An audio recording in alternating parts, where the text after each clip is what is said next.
Hey there, YouTube.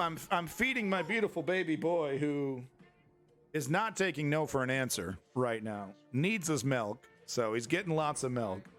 We're jumping into our U.S. news. Look forward to the end of this segment for everyone's favorite segment, the mass shooting update. I think in the time that I was banned, in the half a month that I was banned, there were 3 major mass shootings that occurred. Of course, there were mass shootings every day, but there were 3, higher profile ones. So unfortunately, I was not able to cover those in real time. But we'll take a look at the mass shooting update, mass shooting tracker, and see where we're at in terms of how many mass shootings we've had this year. Damn, dude, did you just fart? You just know how to hide. This kid's ripping it. All right, hold on. I just got to go to the next segment, kiddo. Sorry. So I can't show you the moment that the man was being choked. I am going to talk about the man who was being choked on the subway, who was being erratic and violent, and he later died. From being choked out by the other guy. This is a tough subject for me, because if you live in the city, if you've ever lived in the city like I did, lived in the city and been on public transportation, you run into black, white, it does not matter what the color, but you do run into very erratic and sometimes extremely violent people, and you're all of a sudden trapped. You're all of a sudden, like if you're on like an underground subway that isn't being, like no one's driving it, it's being driven by a robot. You're trapped all of a sudden in this very small space with someone very erratic, screaming obscenities, being violent, getting right up in your face. So it can be a very tough decision. It can be a very tough decision about, when do I defend myself? When don't I defend myself? How would I defend myself? How would I help other people if this person was hurting another person? What would I do? You have to put yourself in that mindset when you're in there. So I can't show you the clip here, but what happened was, the man was acting extremely erratic. It was a black man, and a white guy, ex-military, choked him out. He passed out. And, the guy kept the chokehold on him a really, really long time. The left is claiming racism. The right is claiming self-defense. I need to know more about this, exactly what happened. I need to know exactly, minute to minute, second to second, exactly what happened, how long the chokehold was administered for, what happened afterwards. I need to know all that before I formulate an opinion. I just wanted to let you know what my experience was in San Francisco, on the underground, on the bus. Really, you think a gun would have, you really, Helder Rose, really, in a cramped subway or bus, you think a gun is going to help the situation? Gun idiots need to stop. Okay, just stop talking. Every time a gun idiot says the solution to the problem can be solved with more guns, you embarrass yourself. Stop embarrassing yourself, okay? Because I want to continue to defending yourself, but I'm not going to sit here and defend, using fucking firearms on a subway. This isn't Call of Duty. I'm getting out of the way of the words here. Jesus, right on the edge, huh? You're going to run the words right on the edge.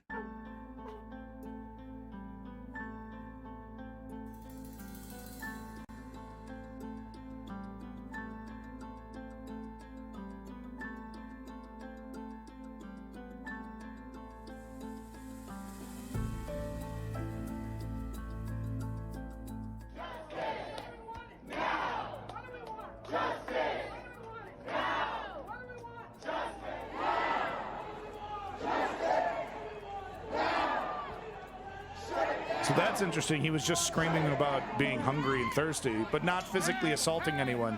That's a huge part of the story, if that's true.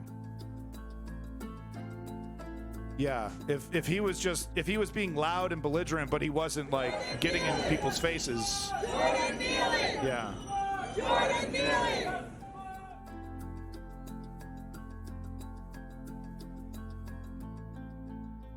Yeah, that's interesting. So I want to know if he was physically accosting people, that changes the entire situation.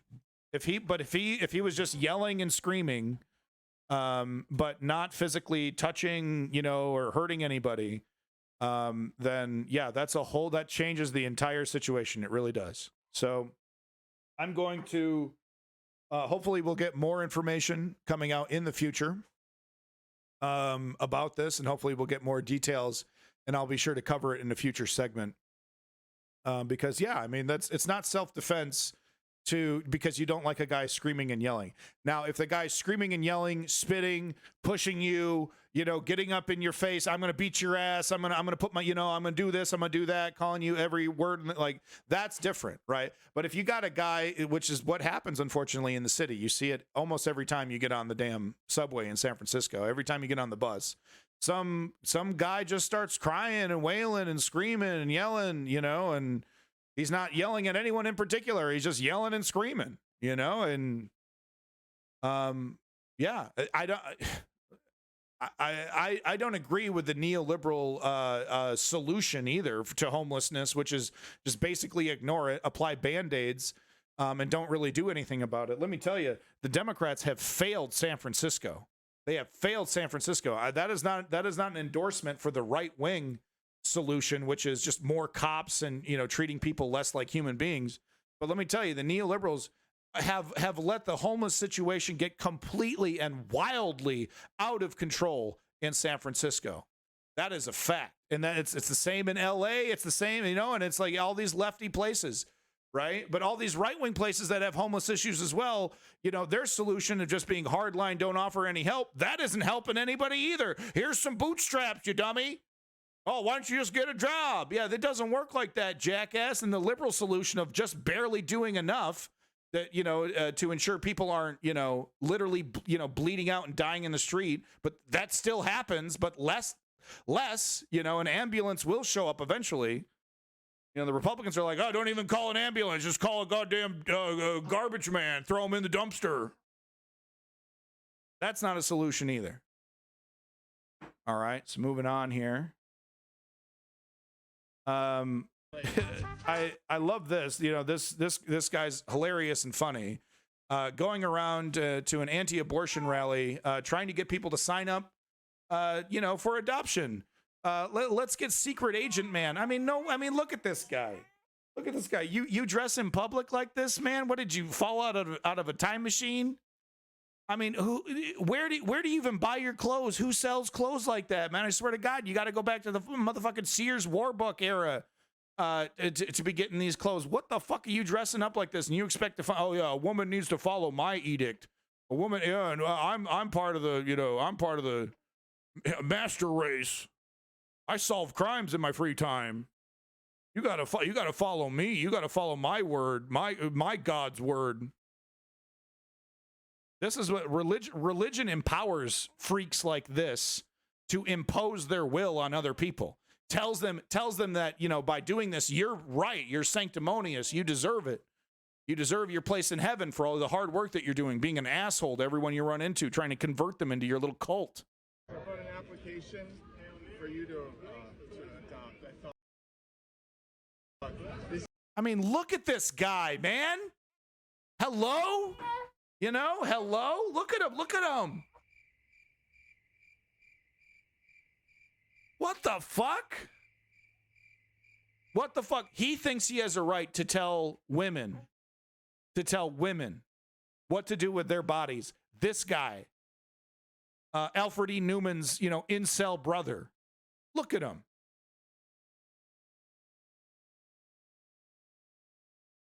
Helder Rose, I appreciate that context and that apology. Thank you so much. This is like the best place. I guess it wasn't an apology, just your statement. Thank you for your statement, Helder Rose. For you to adopt. I feel like you don't want to adopt. You who take away the sin of the Getting world. this weird feeling about an application to adopt. Wait, am I interrupting you? Anyone want to fill out these adoption papers? An application to adopt. An application to adopt. leave you alone. Leave you alone. Interrupting you as you're harassing me, trying to receive healthcare. Oh my God, I'm so rude. It's so rude of me. They're harassing women trying to get an abortion. Leave me alone. I think if adopts like 10,000 of them, I think we can clear the foster care system. Yeah, this guy's For great. you to adopt. This guy's great. Man, get a fucking life. To Captain Fedora over here. That's all. That's my only message to you. Is get a fucking life. And Jesus Christ, I don't know. Yeah, just get a life, dude. Holy shit, get a life. Stop thinking that the reason you're not getting laid is that women are heathens. While you're going home and cranking your hog to some of the most disgusting pornography on the internet. I guarantee it. I guarantee it. Show me this motherfucker's browser history. I guarantee it, dude. Nightmares. I guarantee it. It's into like mommy fart porn or some shit. I guarantee it. So anyway, a little segment about the writer's strike. I'm not going to sit here and focus too much on it because, quite frankly, way too much attention, because it's a bunch of fucking celebrities, right? With that said, it's a totally legitimate thing and it needs to happen. And people that are in the entertainment industry deserve to be paid appropriately. And I totally support them and agree with them. But come on, man. The writer's strike gets 10 million times the coverage of the fast food workers strike or the Amazon labor union strikes, right? And of course, who's right there in front? Right, he's got to be there, Hassan. Which it's great. You know what? Hassan actually is one of the top donors to the Amazon labor union effort. He was trying to keep that hush hush. He was trying to keep that private for some reason. I have no idea why. Maybe he didn't want to think people thought he was doing it for clout. But I gotta say, man, okay, Hassan, this is great. Hey, man, you got your feet wet, getting out in the streets, getting in the protests. Yeah, you got to hobnob with celebrities. That's what you really wanted to do. Let's admit it. Okay, you got to hobnob with celebrities, but come on, man, let's see your ass at the next Starbucks strike. Let's see your ass at the next McDonald's strike. Just show up, dude. Just show up, bro. Hassan at the McDonald's strike, bro. The Zoomers would love you. So come on, man. You got your feet wet doing some political activism. Let's keep the momentum going. Let's keep making appearances to strikes and protests. Let's keep encouraging your massive fucking audience filled with potential and future voters, filled with pliable minds that want to hear what Hassan has to say, for God's sakes. Help me, God. But they want to hear what you have to say. Use that power. Get out there, Hassan. You could do this. You could do this, man. It doesn't have to be just hobnobbing with celebrities. You can actually make a difference. Okay. So anyway, what this is Adam, the guy Adam Ruins the Universe or something, explaining a anti-union tactic called neutral zones. So he's just explaining how they use that, how it's an anti-union tactic. Okay. So see this sign here? This is a neutral gate. So under labor law, it's a bad labor decision. We picket to stop Teamster trucks from entering or leaving. This is a neutral gate, which under labor law is reserved for exclusive use of employees, visitors, vendors, contractors of any company other than CBS, Netflix, or Netflix affiliated products. Basically means like delivery trucks and stuff like that can go in or out. Yeah. But it's So you also can a tactic break a that the strike. companies use to like fuck up a picket line. Because they'll declare an entrance that they don't want picketed a neutral gate, or they'll say that all their gates are neutral gates. So your union needs to have a lawyer, a labor lawyer, to fight back against that. It's just like a union busting, picket line busting tactic that you guys might find interesting. Okay, There you go. Yeah, so that neutral was from gate. Hassan's So stream. under labor laws. So that was from Hassan's stream. All of a sudden, when there's a bunch of celebrities, there's Hassan. Okay, I'm part of the show. I'm part of the thing. I'm relevant. I'm cool. I'm hanging out with cool celebrities. Hassan, I respect you, and I'm happy for your success. Go farther. We need every single progressive that has an ounce of clout right in front of the camera, telling young people to vote and become politically active. Okay? We need every single one of you leading the charge. People don't want to listen to me. I mean, only the coolest people on the internet have the stomach, have the strength, have the stamina for the news underground, right? But you're all mainstream, Hassan. You're all milky smooth. You're vanilla ice cream, baby. Everyone loves you. right? So get your ass in front of a microphone and get your ass in front of a march and bring these Zoomers into the goddamn game. You have power, man. You don't see it? You don't see your own power, Hassan? Anyway, moving on. Biden's, so this is what I'm talking about with the neoliberals. They're okay with this. They're okay with, my poll numbers aren't that great, but, people will, usually vote for me because I'm not an outright fascist. I'm not going to stop fascism. I'm not going to fight against fascism. I'm not really going to be, a gatekeeper to democracy in any kind of way. I'm just going to let status quo, and people kind of are sick of the fascism and they vote for me. Democrats are perfectly okay with this. And it's sad because all it's going to take is like one bad election, and then the Republican, the next Republican that gets into office, that will be the last Republican that gets into office. They're going to engage all this stuff. They're going to solidify their victory, and they're never going to fucking leave. A political scientist looks at somewhat disheartening trend in American politics. So this is interesting. This is from the article. Recent political science findings reveal that for most candidates, it's more valuable to have an unpopular opponent than to be personally popular yourself. That's the calculation that they make. This is a phenomenon called negative partisanship, and it's one of the key reasons why voters often feel like they're constantly choosing between the lesser of two evils rather than the better of two goods. And yeah, people are just, making the point that it's the binary, the fact that we just have two choices every single election, that's creating a lot of this. And yeah, we need to stop the first past the post is what it's called. We need to eliminate first past the post, and we need to eliminate what is it called? Frickin' tiered voting. No, it's not tiered voting. Frickin' it'll come to me.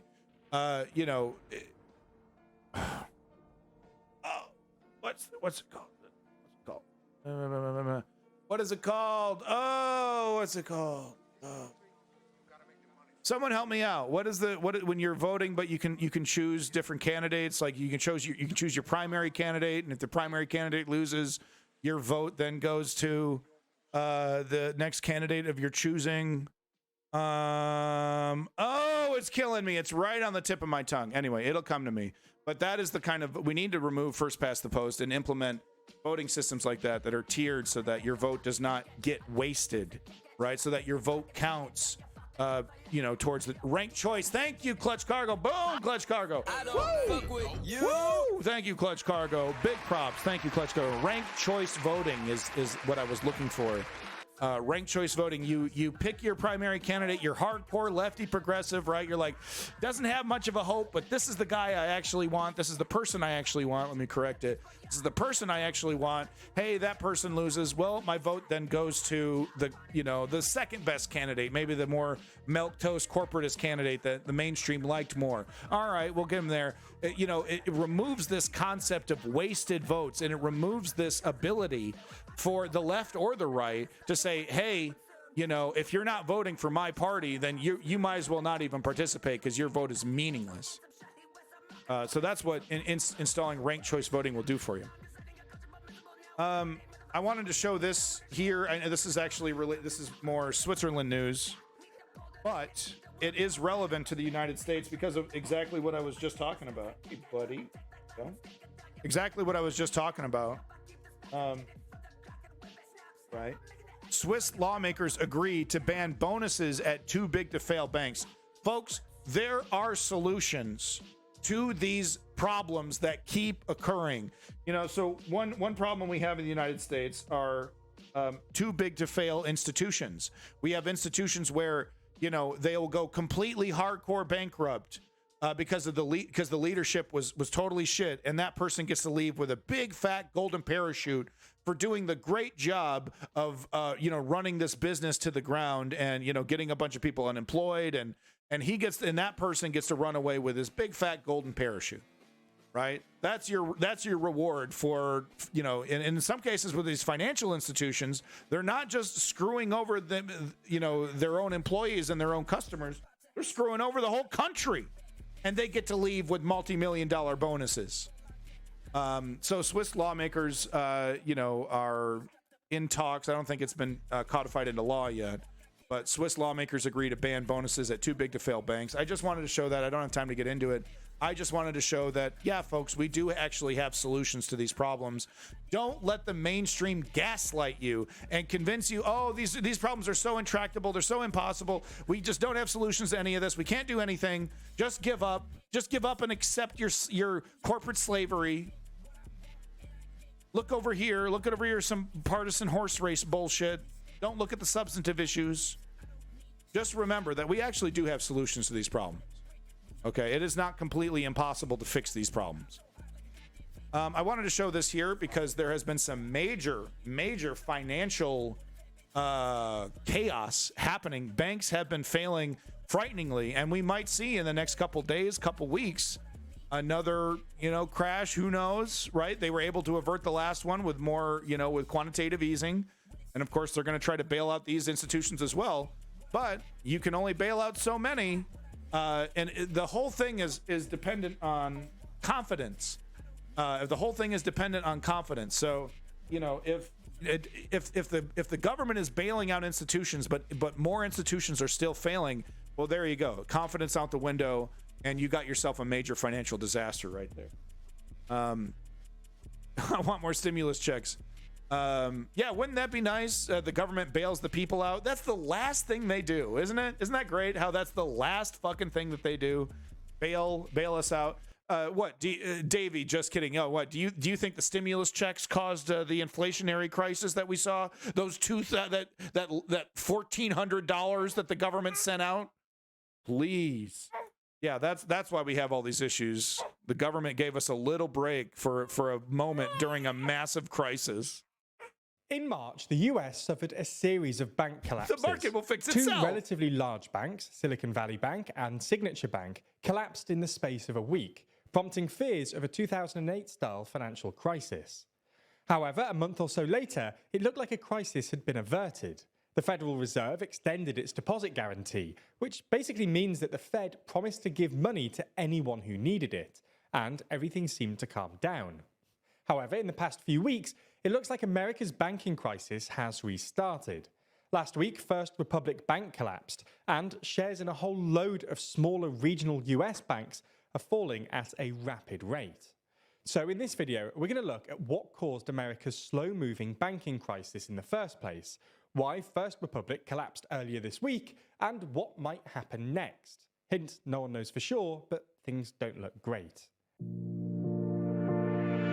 Yeah, make sure you check out TLDR News, like and subscribe. First thing to say is that we actually did a video on the bank crisis. Damn, Davey, when SVB you can stop and now, Signature dude. Collapsed back in March, where we go through the origins of this banking crisis in more detail. So if you want to know more about that, then go and watch it. Anyway, the TLDR of that video is that the banking crisis was actually caused by the recent rise in interest rates. Central banks across the world, including the US, have been raising interest rates in an attempt to bring down inflation, because, in theory, higher rates should reduce borrowing and therefore consumer demand, ultimately bringing down prices. Now, in a simple world where banks just lend money to credit-worthy customers, higher interest rates should be good news for banks, because it means they make more interest from lending money. However, banking is no longer as simple as it once was, which means that higher rates can have unforeseen impacts on banks. With Signature, for example, higher interest rates reduced speculative pressure on crypto assets, bringing down the price of crypto assets that Signature was holding. With SVB, higher interest rates reduced the real value of its treasury holdings, which meant that when its depositors asked for their money back, SVB didn't have enough cash to actually pay them. Yeah. Anyway, when SVB and Signature went bankrupt, the crisis. Lots of people were worried that this could spread out into a proper 2008-style banking crisis. Essentially, the worry was that depositors would see what happened to SVB and Signature and rush to take their money out of the banking system. This would basically trigger a system-wide bank run, with everyone racing to get their money out of the system before the banks run out of cash. This would obviously be a catastrophe. Banks would have to stop lending to make sure they have as much cash on hand as possible, which would almost definitely trigger a recession. And even then, they probably wouldn't have enough cash to actually pay all their depositors. To avoid this, the Federal Reserve... I mean, there does need to be a major correction in the housing market. I mean, come on. Rent being more than a mortgage payment? That's what we're dealing with right now in Canada. It was cheaper to buy a house in the long term. You know, renting is not cheaper than owning a house, guys. It's insane. How are we supposed to have sustainability? Announced that they would be extending their deposit guarantee to cover deposits over $250,000.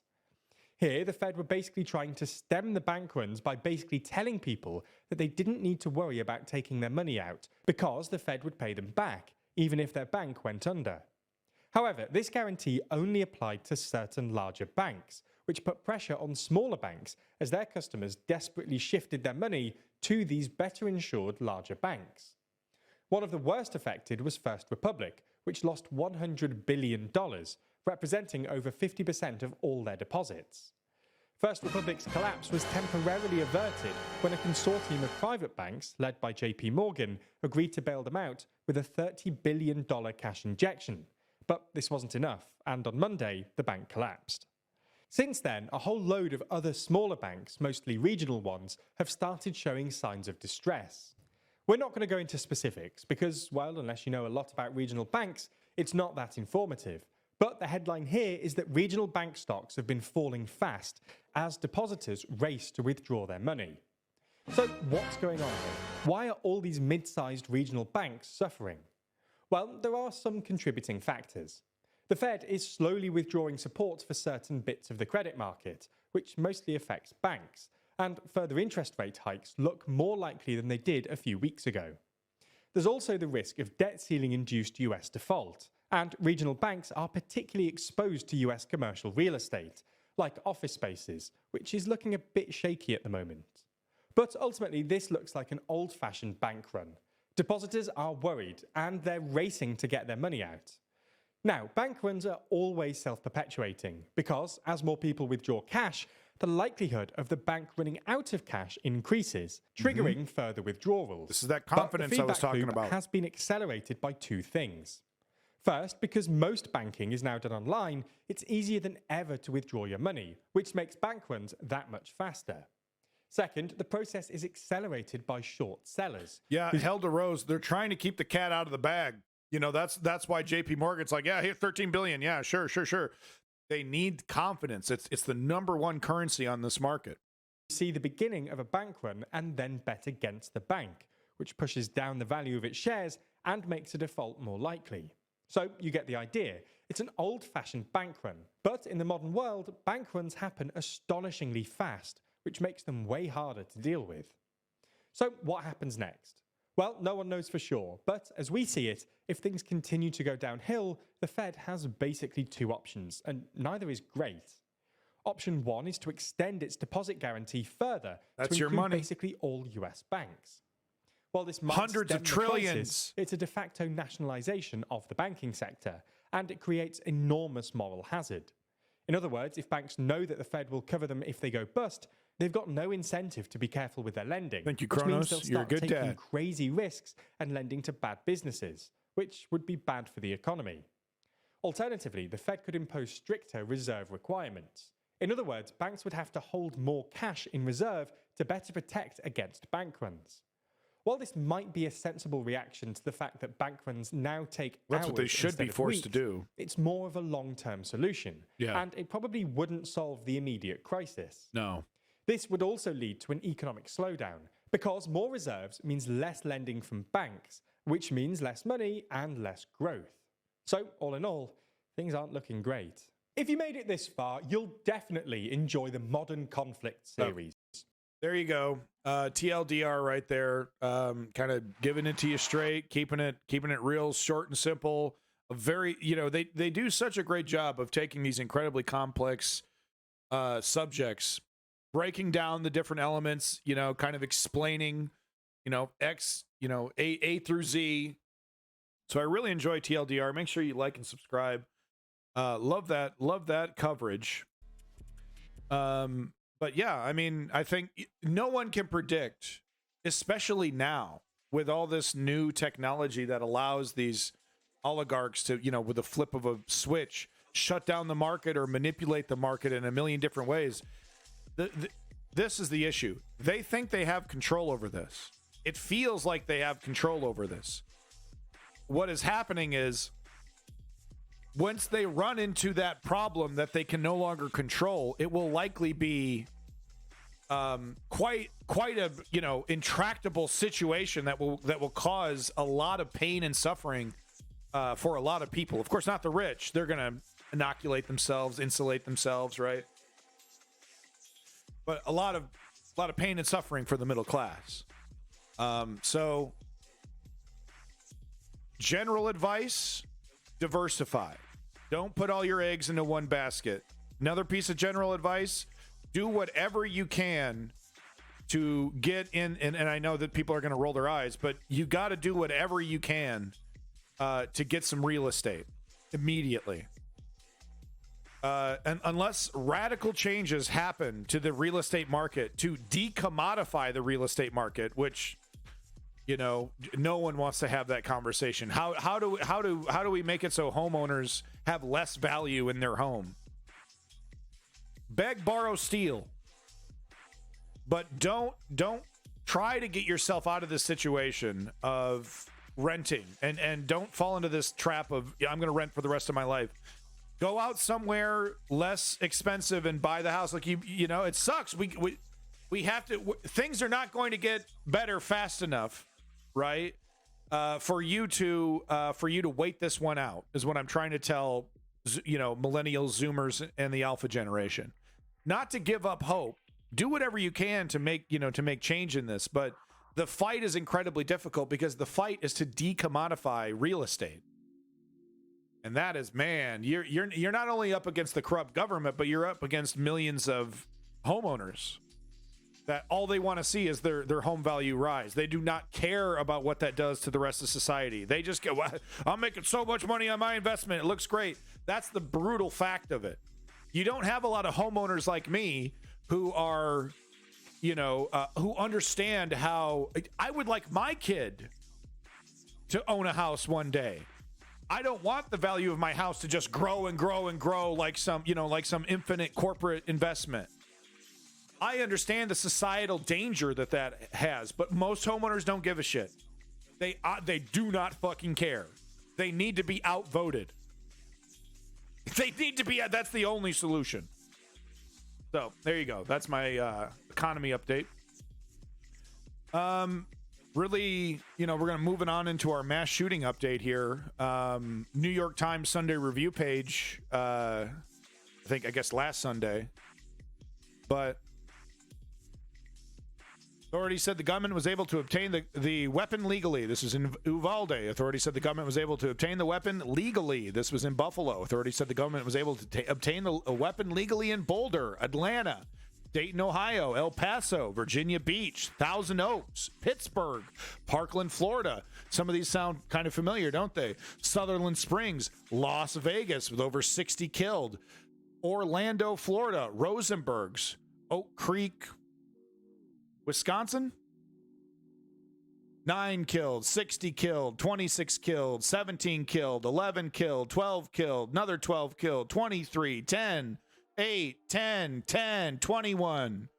Men, women, children sacrificed to the altar of the Second Amendment. I want to tell you something straight right now. Assault weapon bans work. Don't believe the gaslighters that are like, oh, we tried an assault weapons ban, it didn't work. The stats and numbers clearly show an increase of violence with assault weapons after the assault weapons ban was lifted. I believe by Trump. Well, there you go, Helder Rosie, and then there they are, right there. Oh, my precious gun. Don't take my gun. It's not going to fix it. Don't believe the gaslighters. Don't believe these fetishists. And exactly, here we go with more gaslighting. What's an assault weapon? Because I have a civilian grade. Bullshit. Don't believe the gaslighters. They know what we're talking about, and so does the rest of the fucking world. You don't need to be... Helda Rose, if I provided you with a list that perfectly explained every single assault style weapon that I was talking about, would you accept legislation to ban them? If I provided you with a list that perfectly explained what an assault weapon is, would that satisfy you? It wouldn't, because you don't fucking care about what an assault weapon is or what an assault style weapon is. You just want to keep your fucking toys. Don't believe the gaslighters. Assault weapon bans work, and they know what fucking kind of gun we're talking about. Moving on to everyone's favorite motherfucking subject and segment, the motherfucking mass shooting update. Don't believe the motherfucking gaslighters. Every fucking time in the chat. Oh, I'm so smart. Oh, if you don't know what every gun is in the world, then you're not allowed to criticize guns. Death after death after death. Mass shooting after mass shooting after mass shooting. Here we go, folks. Here we go. 241 U.S. mass shootings in 2023. 5,376 mass shootings since 2013, and 0 whole days since the last mass shooting. Hey, every single goddamn day. Helda Rose, this is the future Helda Rose wants. Want us all to be completely terrified that any fucking moment at the mall, at the doctor's office, at the bank, at the school, we could be under assault. Thank you so much, Helda Rose. Good job gaslighting and obfuscating on this issue so that we can keep fucking dangerous weapons in the hands of psychopaths across the world. Speaking of psychopaths, over there in Columbus, Ohio, preliminary multiple victims, only 4 injured, 0 dead. Better luck next time. Chico, California, 1 dead, 5 injured, juvenile victims, 17-year-old girl and another 17-year-old girl wounded, gunman unidentified but arrested. Hopefully that gun was legal. Over there in Columbus Street, St. Clair Avenue, Ohio, 1 dead with 4 injured. Gunman, Keith Pleasant, critically wounded from self-inflicted gunshot. Man, what a terrible aim. Can't even kill himself. St. Louis, Missouri, 2 dead and 2 injured. Gunman unknown. Keep running. They only solve about 50% of the gun murders anyway. Keep running. Over there in Natchez, Minnesota, 2 dead and 3 injured. Gunman unknown. There you go, folks. That's your mass shooting update. You can thank jackasses like Helda Rose, who have fetishized this idea of self-defense and are sacrificing children's safety to keep their precious guns. Neoliberals don't want to ban pistols. Neoliberals don't want to ban shotguns. Neoliberals don't want to ban hunting rifles, but they say we do. They say we do, and that doesn't matter. Let's lump everything together into one classification and keep everything fucking legal. Fuck you if you want to keep this legal. You hear me? I'm looking right at you, man. Fuck you if you want to keep this insane system legal. 241 mass shootings this year. Grand majority of them with assault style weapons. But yeah, we got problems with pistols. We got problems with all kinds of different weapons. But let's start with the X factor. When you're going to a civilian location ready to kill, what tool do you bring? If you're going to a church, a fucking bank, a fucking school, and you want to kill as many people as humanly possible, what tool do you bring?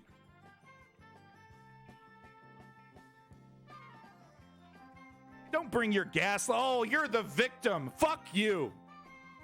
Fuck you. I'm going to do every single thing in my power, legally and politically, to take away your precious fucking assault weapon. And you know what fucking gun I'm talking about.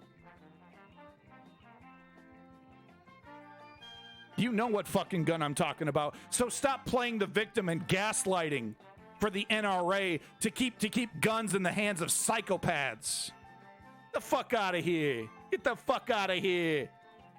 What's an assault weapon? Like you would accept a ban if I gave you a list of what I considered assault style weapons. You're not allowed to have an opinion about a gun unless you know everything about guns.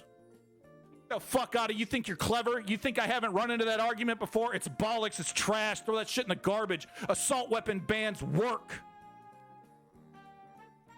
Yeah, give me a fuck off. You're so disingenuous. You're such a bad actor. Fucking gaslighting for murderers to keep tools that they use to kill innocent civilians. You're pathetic. And that's the end of my mass shooting update. Thank you so much. Sponsored by Garbage Fuel, the #1 drink mix company in the world. Garbage Fuel, #1 drink mix company in the world. Sourced from 100% garbage juice. Garbage Fuel. Pick some up today. But please don't drink it. I can't really afford any more lawsuits. But make sure you pick it up today, buy it, and just throw it away. I've heard all the bad faith arguments as to why you have to keep these weapons of war. We've seen assault weapon bans be extremely effective across the world. Oh, it's not like that in the United States. It's not like that in the United States, except when partial assault weapons bans are passed in the United States, we see less violence with assault weapons. I've heard all your bullshit. You don't make points. You fetishize the concept of the Second Amendment. And I will do everything in my power politically to deprive you of that gun. Every fucking thing I can do, every person I can vote for, any person that steps up and says they're going to do something about this madness has my vote because of people like you, dude. No exceptions, no rules. Everyone needs to have everything. You're fucking insane. They didn't even in the goddamn Wild West, they didn't have that kind of gun madness. They took your goddamn pistol off your hip when you walked into town, jackass. That was the Wild West. Now you can walk into Starbucks with your fucking pistol when they wouldn't even do. You could buy a hooker and you could buy heroin, no problem. But you couldn't walk into a fucking town with your pistol. Gee, I wonder why.